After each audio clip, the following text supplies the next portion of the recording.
Virgin River star Tim Matheson on Doc's shocking family secret, it's got to be a scam. Plus, the time he decided that Doc and Hope were having secret sex. Tim Matheson, in his case, he is faced with a challenge that would affect his career as a doctor. That's the biggest thing in his life, other than Hope. But Hope will come first over any personal issues. Believe me. He would focus on her. This season we saw him retreat to some of his more brusque or crabby treatment of Mel, Alexander Breckenridge, after they've come so far. For you, how did you justify that? For me, it was just that we're coming from such different places.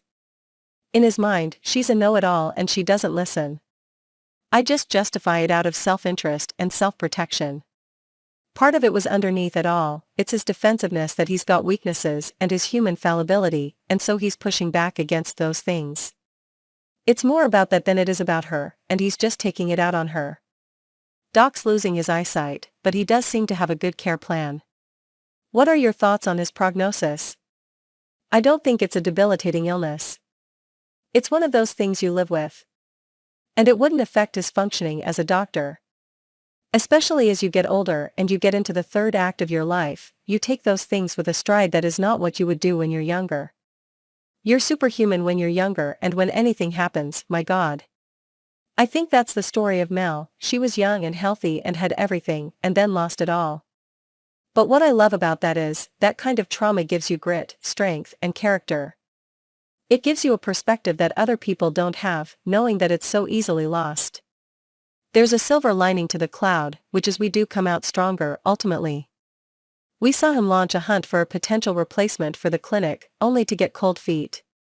How much longer can he be the only doctor at the clinic?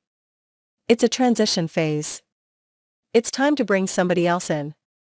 I don't think that he wants to quit taking care of all his friends. What's really wonderful to me about a small-town doctor is you know everybody. Every time you walk into Jack's bar, there's 20 of your patients.